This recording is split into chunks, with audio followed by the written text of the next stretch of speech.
বাপ বেটা শ্বশুরের ফার্নিচার নিতে হবে এই কথা বুঝলে কি করে কাপুরুষ? বাপ বেটা ভিক্ষা করো, ভিক্ষা করে করে করে ফার্নিচার বানিয়ে বিবাহ করিও। শ্বশুরের কাছে ফার্নিচার নিতে হবে, টাকা নিতে হবে, মোটরসাইকেল নিতে হবে, এটা কি করে বুঝলে?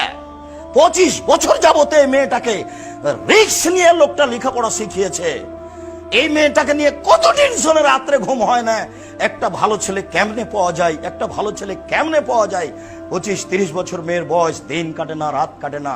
এরপরে তোমার হাতে তুলে দিয়েছে একটু ভালো থাকবে বলে। 25 বছর রিস্ক নিয়ে মানুষ করার পরে তোমার কাছে তুলে দিতেই, ভোগ করার জন্য তুলে দেওয়া হয়েছে, তোমার কাছে তুলে দিয়ে দিই তুমি টাকা চাইলে কাপুরুষ ভিক্ষা করে খাও। দুনিয়াতে অভাব পড়েছে, ভিক্ষা করে খাও। যদি গ্রামে না দেয় তাহলে ট্রেন স্টেশনে চলে যাও। অনুমতি নাই। 4 শ্রেণীর মানুষের ইহকাল আছে, 4 শ্রেণীর মানুষের পরকাল আছে। তার একটি হচ্ছে বৈধ রুচি, আর একটি ছিল আমানতের রক্ষা। আব্দুল্লাহ ইবনে আমর রাদিয়াল্লাহু তাআলা আনহু বলেন, রাসূল সাল্লাল্লাহু আলাইহি সাল্লামকে জিজ্ঞাসা করা হলো, আইয়ুন্নাস আফজাল, আল্লাহ রাসূল মানুষের মধ্যে সবচেয়ে ভালো মানুষ কে? তখন তিনি বললেন, আত্তাকিয়ু ওয়ান নাকিয়ু, স্বচ্ছ পরহেজগার। স্বচ্ছ মানুষ যেই সেই ভালো, পরহেজগার যে সেই ভালো। স্বচ্ছকে তিনি বললেন লাইফ মাফিহে, যার পাপ নেই সেই স্বচ্ছ। আব্দুর রাজ্জাক সাহেব, পাপ হয় না এমন কি মানুষ আছে? নেই, তবে পাপ হলেই ক্ষমা চাই যে তার পাপ নেই। 2, ওলা বাগিয়া, সীমা লঙ্ঘন নেই যার। বহুবার বলেছি, আপনাদের বাড়ির সামনে একটা কুঁড়ে ঘর ছিল, তুলে দিয়েছেন, এটা হলো বড় সীমা লঙ্ঘন। কোর্টে দেখালেন, আমি বসতে দিয়েছিলাম আমার জমিতে, এখন আমার সাথে অন্যায় আচরণ করে, কোর্টে টাকা দিয়ে বাড়িটা তুলে দিলেন। গরিব মানুষ, আগে থেকেই ছিল ক্ষমতা দাপট, দলীয় দাপট, বুঝতে পারেনি দলীয় দাপট কত খারাপ। তুলে দিল, ও রাস্তায় ভিক্ষা করে বেড়ায়। এটা হলো বড় সীমা লঙ্ঘন। ছোট সীমা লঙ্ঘন হলো যে 100 মরিচ নিমের লোকটার কাছে 100 মরিচ, দাঁড়িপাল্লা হয়ে গেছে। আপনি দেখছিলেন যে মরিচটা কেমন, তা একটা হাতে করে আছেন, এই মরিচটা কোথায় রাখবেন? এই মরিচটা যদি আপনার পাল্লায় আপনার ব্যাগে রাখেন, আপনি সীমা লঙ্ঘনকারী, আপনি স্বচ্ছ নন, আপনি স্বচ্ছ নন। ওয়ালা গিল্লা, যারা আমানতের খেয়ানত আত্মসাৎ করে সে স্বচ্ছ নয়। যার ভিতরে এই হিংসা আছে সে স্বচ্ছ নয়। 4টে জিনিস নেই যার সেই স্বচ্ছ। পাপ নেই যার, 1, 2 সীমা লঙ্ঘন নেই যার, 3 আত্মসাৎ নেই যার, 4 হিংসা নেই যার। হিংসা এমনিতে হয়েই যায়, কেন জানি পাশের দোকানে বিক্রি হয়, আমার দোকানে বিক্রি হয় না, তখন হিংসা হয়েই যায়। তখন হিংসা করবেন কার কাছে? তাহলে তাকদীরের উপরে ভরসার অভাব আছে। রাতে উঠে 2 রাকাত সালাত আদায় করে আল্লাহকে বলতে হবে, আল্লাহ পাশের দোকানদারকে আমি ভালোবাসতে চাই, দয়া করে তুমি আমার ব্যবস্থা করো। মানুষ মাত্র হিংসা হয়েই যাবে, এটাই স্বাভাবিক। এরপরে প্রাণপণে চেষ্টা করতে হবে। আব্দুল্লাহ ইবনে আমর রাদিয়াল্লাহু তাআলা আনহু বলেন, কানা রাসূলুল্লাহ সাল্লাল্লাহু আলাইহি সাল্লাম ইজা আসাবাহু মিনাল মাগানিম, যখনই আল্লাহ রাসূলের কাছে কোনো গানিমত 10-এর সম্পদ আসত, তখনই তিনি বলতেন বেলালকে, ফামারা বেলালান ফাদা ফিন নাস, বেলাল জনগণকে ডাকাও, ফায়াজিউনা বেগানাইমিহিম, জনগণ যার হাতে যে টাকা পয়সা এসেছে 10-এর, সেটা নিয়ে উপস্থিত হতো।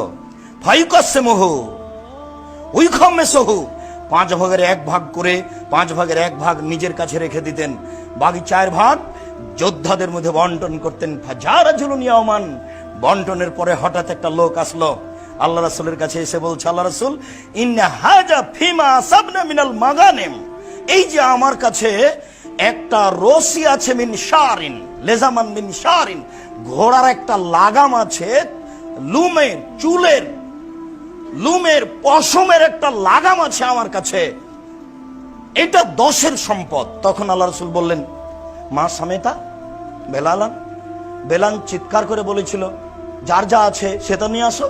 এই কথা কি শোনোনি? কালা নাম, জি হ্যাঁ শুনেছিলাম। মা মানা কান তাজিয়া বেহি, তো ওই সময় এটা নিয়ে আসনি কেন?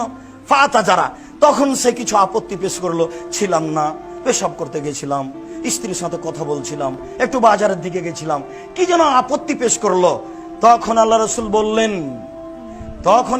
বললেন, তাজবে হিয়াউমাল কিয়ামা, এইটা নিয়ে বিচারের মাঠে উপস্থিত হ।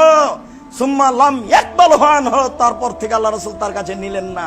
সামনাসামনি বললেন যে এটা নে বিচারের মাঠে আসিও, আমি তোমার কাছে এটা নিব না। তো নিয়ে এসেছিল, ভুল মানে ও বুঝতে পেরেছিল যে ডেকেছে বেলাল, তবুও যায়নি। অথচ রাসূলের সামনে হলো যে তোমাকে ডেকেছিল, তুমি আনোনি কেন? এখন এই ঘোড়ার লাগামটা বিচারের মাঠে নিয়ে আসিও, সেদিন হবে কথা, এখন আর হবে না। আল্লাহ আমাদেরকে আমানো বোঝার তৌফিক দান করুক। আল্লাহুম্মা আমিন। সাল্লি আলাইহি আল্লাহু বারিক আলাইহি। আলহামদুলিল্লাহ ওয়াহদা ওয়াসসালাতু ওয়াসসালামু আলা মান লা নাবিয়্যা বাদা। আবু হুরায়রা রাদিয়াল্লাহু তাআলা আনহু বলেন, কানা সাকাল রাসূলুল্লাহ সাল্লাল্লাহু আলাইহি সাল্লাম রাজুলুন ইয়াকুলু কারকারা, একজন লোকের কাছে আল্লাহ রাসূলের 10 সম্পদ জমা ছিল। ফামাতা ফাকাল রাসূলুল্লাহ সাল্লাল্লাহু আলাইহি ওয়াসাল্লাম ইন্নাহু ফিন্নার, লোকটা মারা গেল। তখন আল্লাহ রাসূল বললেন ও জাহান্নামে যাবে। ফাযাহাবু ইয়ানজুরু ইলাইহি, সাহাবীরা কথা শুনে অবাক হয়ে গেল যে লোকটা আমাদের সাথে যুদ্ধ করলো, লোকটা মারা যাওয়ার সাথে সাথে আল্লাহ রাসূল বললেন ও জাহান্নামে যাবে, ঘটনা কি একটু যাইতো। ফাওয়াজাদু আবাতান কাদ গাল্লাহা, তারা গিয়ে দেখলো যে তার ব্যাগে একটা চাদর আছে, যে চাদরটা আত্মসাৎ করেছিল। আল্লাহ রাসূল বললেন ও সরাসরি জাহান্নামী, ও যোদ্ধা, ও তাহাজ্জুদ পড়েছে। ও একজন সাহাবী একটা চাদর চুরি করেছে, সরাসরি আল্লাহ রাসূল ঘোষণা দিলেন ও জাহান্নামী। আবু হুরায়রা রাদিয়াল্লাহু তাআলা আনহু বলেন, আহাদা রাজুলুন রাসূলুল্লাহ সাল্লাল্লাহু আলাইহি ওয়াসাল্লাম গোলামানি কলালাহু মিদাম, আল্লাহ রাসূলকে একটা গোলাম হাদিয়া দেওয়া হয়েছিল, কেউ দিয়েছিল, তার নাম হচ্ছে মিদাম। ইয়াহুত্তু রাহানাল লিরাসূলিল্লাহ সাল্লাল্লাহু আলাইহি ওয়াসাল্লাম, ও আল্লাহ রাসূলের হাওদাজটা ঠিক করছে। উটের উপরে হাওদা থাকে, ওই হাওদাজের উপরে আল্লাহ রাসূল উঠে বসবেন, সেই জন্য রাসূলের গোলাম হিসাবে, কাজের লোক হিসাবে এটা ঠিক করছে। ফাসাবাহু সাহমুন আইন, হঠাৎ কোন দিক থেকে কে যে একটা তীর মেরেছে, তাকে এসে লেগে গেছে। ফাকাতালাহু, তীর এসে লাগতে সে লোকটা মারা গেল, তীর এসে লাগতে লোকটা মারা গেল। ফাকালান নাস হানিয়াল্লাহুল জান্নাহ, তখন লোকেরা বলল এ জান্নাতি, পীর সাহেবের তো খিদমত করে মারা গেছে, এ জান্নাতি। মানুষ বলছে না পীর সাহেবের কাছে ছিল, খিদমত করে মারা গেছে।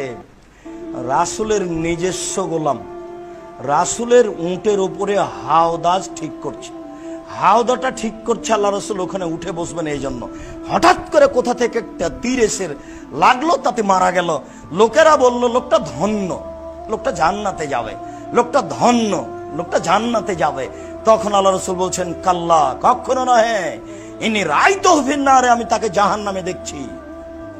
ওয়াল্লাযী নাফসি বিয়াদিহি, আল্লাহর কসম আমি মুহাম্মদ বলছি, আল্লাহর কসম আমি মুহাম্মদ বলছি, আল্লাহর কসম, ইন্না সামলাতা আল্লাতী আখাযাহা মিন খায়বারা মিনাল মাগালিম তাল্লাম তুসিবাল মাকাসিম, ও খায়বারের যুদ্ধে যেসব টাকা পয়সা কাপড় চোপড় পাওয়া গেছিল, তার মধ্যে থেকে একটা চাদর নিয়ে নিয়েছিল, যেটা ভাগ হয়নি, ভাগের পূর্বেই একটা চাদর নিয়ে নিয়েছিল। লা তাসতালু আলাইহিন নারা, এই চাদরটা তার উপরে জাহান্নামের আগুনকে খেপিয়ে তুলেছে, এই চাদরটাই তার উপরে জাহান্নামের আগুনকে খেপিয়ে তুলেছে। ফালাম্মা সামিয়া যালিকা নাস, যখন জনগণ এই কথাটা শুনলো, ফাজাবে সেরাকিন অসেরাকায়নে, তখন যার কাছে যা একটু ছিল, একটা জুতার ফিতা বা দুইটা জুতার ফিতা, মানে একেবারেই কম, 2 টাকা 1 টাকা এরকম ছিল। এবার রাসূলের কাছে নিয়ে এসে বলছে আল্লাহ রাসূল এই জুতার ফিতাটা আমার কাছে থেকে গেছিল, আল্লাহ রাসূল এই চাদরটা আমার কাছে থেকে গেছিল, আমি এটা অল্প মনে করেছি 2টা খেজুর, এই 2টা খেজুর থেকে গেছিল, ভাগ করার আগে আমার কাছে থেকেছিল। আল্লাহ রাসূল বলছেন সেরাকুন ফিন্নারে ও সেরাকানে ফিন্নার, একটা জুতার ফিতা যে আত্মসাৎ করেছে সেও জাহান্নামে যাবে, 2টা যে করেছে সেও জাহান্নামে যাবে। এমপি মন্ত্রী চেয়ারম্যান মেম্বার মসজিদের মুতাল্লি গ্রামের সরদার জানে না 10-এর পয়সা কি জিনিস, খুব কঠিন। 1 বস্তা গম, না না না 1 বস্তা নয়, 1 কেজি, না না না 1 কেজি নয়, 100 না 100 নয়, একটা গম আপনার চোখের সামনে, একটা গম 10-এর মধ্য থেকে আপনার গমের মধ্যে চলে এসেছে, এটা আপনি দেখলেন, আপনি চুপ থাকলেন। এখন যদি হজ করতে চলে যান, বাকি জীবন যদি কাঁদেন, এই পাপ ক্ষমা হয়ে যায়, তাহলে ইসলাম ধর্ম মিথ্যা। একটা গমের আত্মসাৎ যদি ক্ষমা হয়ে যায়, ইসলাম ধর্ম মিথ্যা। একটা গমের আত্মসাৎ যদি ক্ষমা